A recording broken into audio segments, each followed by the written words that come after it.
He was ready. So was Skyripper. The Skyripper had a will of its own. It picked out its own targets and set them on fire. This was going to be a short battle. He would set the ships on fire if he didn't need them to get to the Emperor. And he wondered if he'd see Zenobia, or if she'd flee. Wouldn't she be proud of him? At least, a bit of respect. He'd become an all-conquering hero.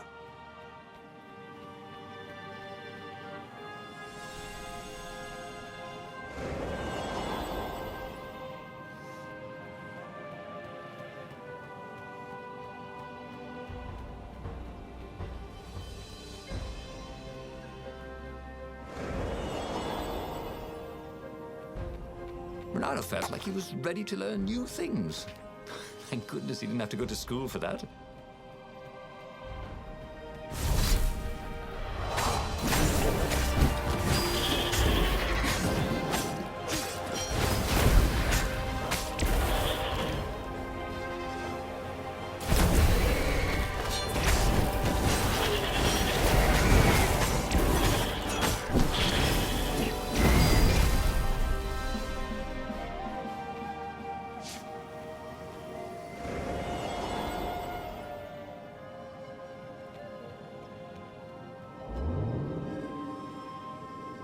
Oh, this really didn't have much in the way of safety features, did it?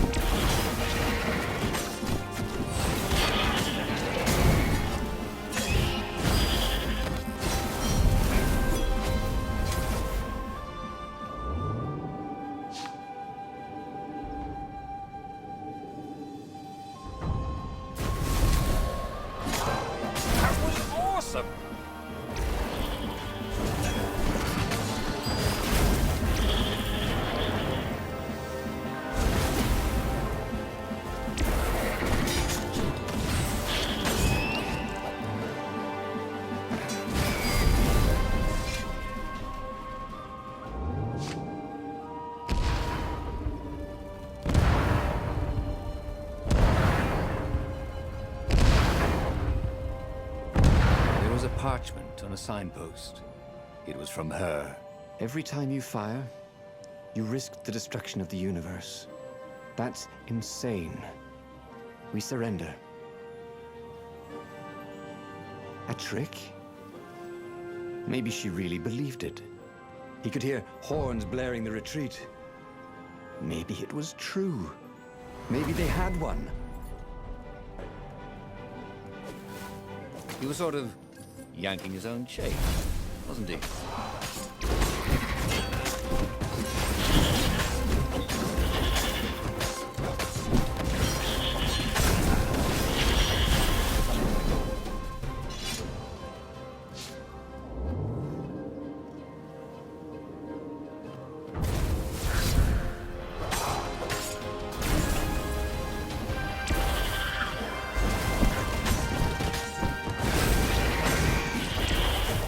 Good to practice your moves, thought Ronaldo. You should linger.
And there was Zenobia, wearing the white robes of surrender.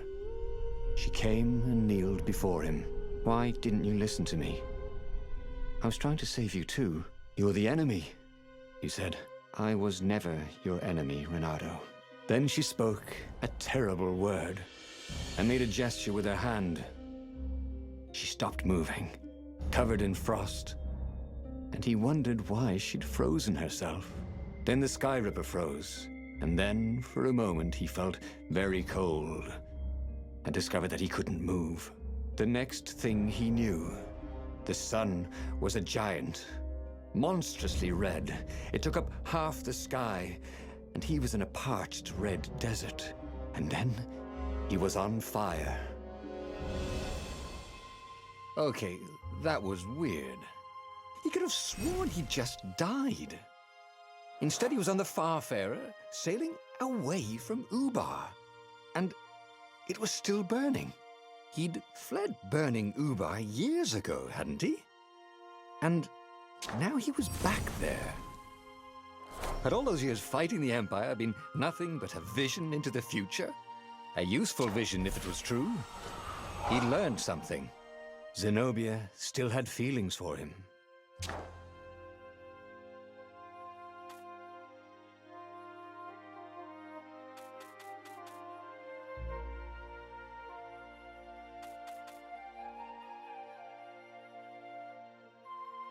He'd made bad choices. But now, when the real battle came, he wouldn't make those choices. He wouldn't make the same mistake twice. The book's pages began to flip backwards, towards the beginning.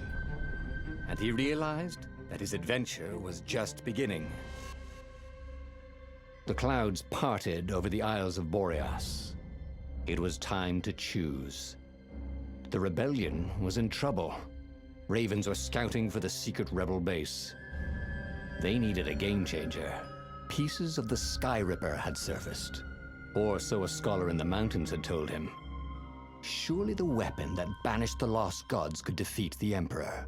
Also, a temple had risen out of empty desert. The Emperor had brought the Sky Ripper pieces up out of ancient burial by his obscene rituals. Could this be where the Iblis stone was hidden? Someone better get it before he does, thought Renato. On the other hand, his old friend Lapino needed rescuing. Lapino was no game changer, but could Renato really leave an old friend to the Ravens?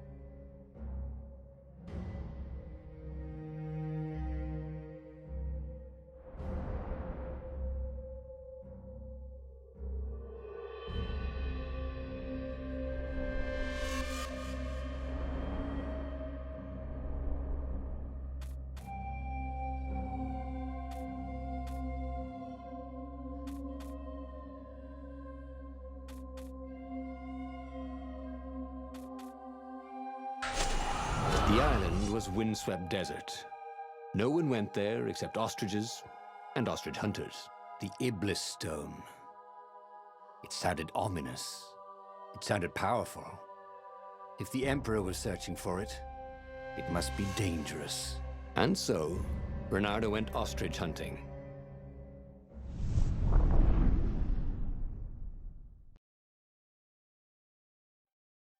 Every child could sing verses about the Sky Ripper, but ancient codices held hints of other things.